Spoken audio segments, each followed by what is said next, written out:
স্বামীর বাড়িতে পা রাখার পর থেকে অদ্ভুত একটা অনুভূতি আমাকে তাড়া করে বেড়াতো। আমি আমার স্বামীর বড় ভাইকে ভীষণ শ্রদ্ধা করতাম। তারপরও সেই শ্রদ্ধাটা কখন যে অন্য এক অনুভূতিতে বদলে গেল নিজেও বুঝতে পারিনি। আমি জানতাম তিনি বিবাহিত, আমিও বিবাহিত, তবুও তার মাঝে আমি খুঁজে পেতাম সেই মানুষটাকে যাকে আমি সারা জীবন নিজের জীবনসঙ্গী হিসেবে কল্পনা করেছিলাম। আমি জানতাম আমার এই অনুভূতি ভুল, ভীষণ ভুল। অনেক চেষ্টা করেছি নিজেকে থামাতে, নামাজ পড়েছি, আল্লাহর কাছে কেঁদে কেঁদে ক্ষমা চেয়েছি, নিজেকে বুঝিয়েছি, কিন্তু একদিন আর নিজেকে সামলাতে পারিনি। আমি তার সামনে গিয়ে নিজের মনে সব কথা বলে ফেলেছিলাম, কিন্তু তিনি যা করেছিলেন সেটা আমার কল্পনার বাহিরে ছিল। আমি জীবনে এত বড় ধাক্কা কখনো খাইনি। স্বামীর বাড়িতে আসার পর থেকে আমার ভেতরে একটা অদ্ভুত শূন্যতা বাসা বেঁধেছিল। চারপাশে মানুষ ছিল, সংসার ছিল, দায়িত্ব ছিল, অথচ নিজের বলে কিছুই যেন ছিল না। ছোটবেলায় কত স্বপ্ন দেখতাম, ভেবেছিলাম বিয়ের পর একটা ছোট্ট সংসার হবে, সেখানে থাকবে হাসি, অভিমান, মান অভিমান ভাঙানোর গল্প, বিকেলে এক কাপ চা ভাগাভাগি করে খাওয়া, মাঝে মাঝে ছোট্ট কোনো সারপ্রাইজ। কিন্তু বাস্তবতা ছিল সম্পূর্ণ উল্টো। আমার বিয়েটা হয়েছিল একেবারে পারিবারিকভাবে, দুই পরিবারের সম্মতিতে, খুব সাধারণ আয়োজনের মধ্য দিয়ে। সবাই বলেছিল ছেলেটা ভালো, দায়িত্বশীল, বিয়ের পরে ভালোবাসা এমনিতেই হয়ে যাবে। আমিও বিশ্বাস করেছিলাম, কিন্তু বিয়ের পরে বুঝলাম শুধু একসাথে থাকা মানে ভালোবাসা নয়। আমার স্বামী রাশেদ খারাপ মানুষ ছিলেন না, সংসারের খরচ চালাতেন, দায়িত্ব পালন করতেন, কিন্তু মানুষ হিসাবে যেন ভীষণ নির্লিপ্ত। সকালে কাজে যেতেন, রাতে ফিরে খাওয়া দাওয়া করে ঘুমিয়ে পড়তেন। আমার দিন কেমন গেল, শরীর খারাপ কিনা, কোনো কষ্ট আছে কিনা, এসব নিয়ে তার কোনো আগ্রহ ছিল না। কখনো একটা ফুল নিয়ে আসেনি, কখনো হঠাৎ করে বলেনি চলো একটু ছাদে হাঁটি।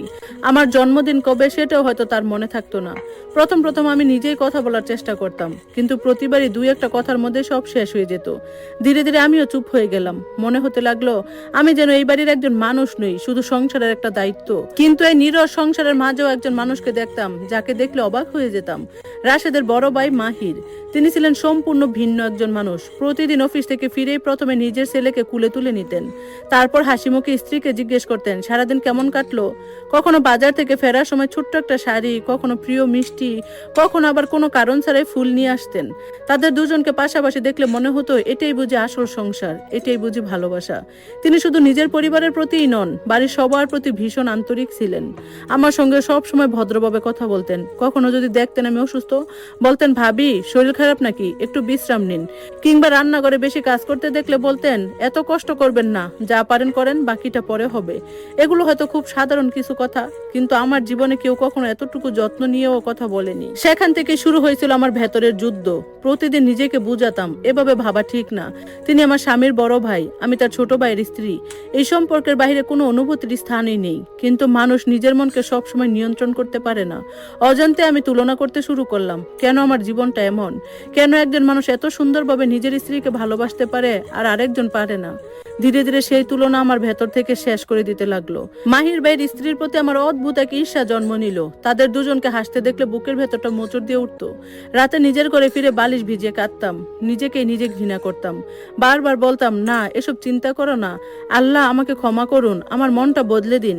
কয়েকদিন নিজেকে সামলাতে পারতাম। তারপর আবার কোনো একটা ছোট্ট ঘটনা, হয়তো তিনি শুধু জিজ্ঞেস করলেন ভাবি আপনি ঠিক আছেন তো, অথবা আমার ক্লান্ত মুখ দেখে বললেন আজ খুব ক্লান্ত লাগছে আপনাকে, একটু বিশ্রাম নিন।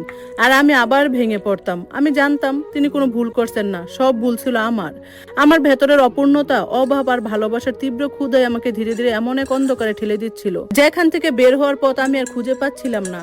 তারপর একদিন, সেদিন সকালে খুব সামান্য একটা বিষয় নিয়ে রাশেদের সঙ্গে আমার তুমুল ঝগড়া হলো। তরকারিতে নাকি লবণ কম হয়েছে। সেই ছোট্ট বিষয় নিয়েই তিনি এমন ভাবে কথা বললেন যেন আমি কোনো বড় অপরাধ করেছি। রাগ করে খাওয়া শেষ না করে তিনি কাজে চলে গেলেন। আমি অনেকক্ষণ চুপচাপ বসেছিলাম। বুকের ভেতরে জমে থাকা কষ্টগুলো যেন সেদিন আর ধরে রাখা যাচ্ছিল না। বাড়িটা বেশ শান্ত ছিল। মাহির ভাইয়ের স্ত্রী রান্না করে দুপুরে রান্না নিয়ে ব্যস্ত ছিলেন। জানলাম মাহির ভাই নিজের ঘরে বসে ল্যাপটপে অফিসের কিছু কাজ করছেন। কিভাবে যেন নিজের উপর থেকে নিয়ন্ত্রণ হারিয়ে ফেললাম। মনে হচ্ছিল আজ যদি না বলি তাহলে হয়তো দমবন্ধ হয়ে মারা যাব। ধীরে ধীরে তার ঘরের সামনে গিয়ে দাঁড়ালাম। হাত পা কাঁপছিল, স্পন্দন এত দ্রুত হচ্ছিল মনে হচ্ছিল পুরো বাড়ি শুনতে পাচ্ছে। শেষ পর্যন্ত সাহস করে দরজা ঠেলে ভেতরে ঢুকেই পড়লাম। তিনি ল্যাপটপ থেকে চোখ তুলে আমার দিকে তাকালেন, মুখে স্পষ্ট বিস্ময়। নরম গলায় বললেন, কি হয়েছে, কোনো সমস্যা? আমি কোনো উত্তর দিতে পারলাম না। ধীরে ধীরে দরজাটা টেনে বন্ধ করলাম। আমার হাত কাঁপছিল, গলা শুকিয়ে গিয়েছিল। তারপর কাঁপা কাঁপা গলায় বললাম, আমি জানি আমি যা বলতে যাচ্ছি সেটা ভীষণ অন্যায়। আপনি হয়তো এরপর আমাকে খুব খারাপ মানুষ ভাববেন, কিন্তু আর নিজের ভেতরে সব লুকিয়ে রাখতে পারছি না। আমার চোখ দিয়ে তখন টপ টপ করে পানি পড়ছে। আমি আর নিজেকে থামাতে পারলাম না। বলেই ফেললাম, আমি আপনাকে ভালোবেসে ফেলেছি। কথাটা শুনে তিনি যেন পাথর হয়ে গেলেন, মুখের রং মুহূর্তে বদলে গেল। আমি কাঁদতে কাঁদতে বললাম, বিশ্বাস করুন আমি এমন হতে চাইনি। অনেক চেষ্টা করেছি নিজেকে আটকাতে, পারিনি। আমি আর এভাবে থাকতে পারছি না। কখনো কখনো মনে হয় রাশেদকে ডিভোর্স দিয়ে দেই, শুধু এই আশায় যদি কোনোদিন কোনো অলৌকিকভাবে আপনার জীবনে আমার জন্য সামান্য কোনো জায়গা তৈরি হয়। আমার কথা শেষ হতেই তিনি ধীরে ধীরে চেয়ার ঠেলে উঠে দাঁড়ালেন। তার মুখে যে বিস্ময়, যে হতভম্ব দৃষ্টি আমি দেখেছিলাম, সেটা আজও ভুলতে পারিনি। আমি ভেবেছিলাম তিনি হয়তো আমাকে ধমক দিবেন, হয়তো বাড়ির সবাইকে ডেকে বলবেন, হয়তো আমার স্বামীকে সব জানিয়ে দিবেন। আবার এক মুহূর্তের জন্য মনে হয়েছিল যদি তার মনে আমার জন্য সামান্য কোনো অনুভূতি থেকে থাকে। কিন্তু আমি যা ভেবেছিলাম তার কোনোটাই তিনি করলেন না। বরং তিনি এমন একটা কাজ করলেন যেটা আমার কল্পনার বাহিরে ছিল। সেই মুহূর্তটা আমার পুরো জীবনটাই বদলে দিয়েছিল। ধন্যবাদ সবাইকে এতক্ষণ গল্পটা শোনার জন্য। কেমন লাগলে কমেন্টস করে জানাবেন। আর বাকি অংশ ইনশাল্লাহ খুব দ্রুত শেয়ার করবো। আজকের মতো আল্লাহ হাফেজ।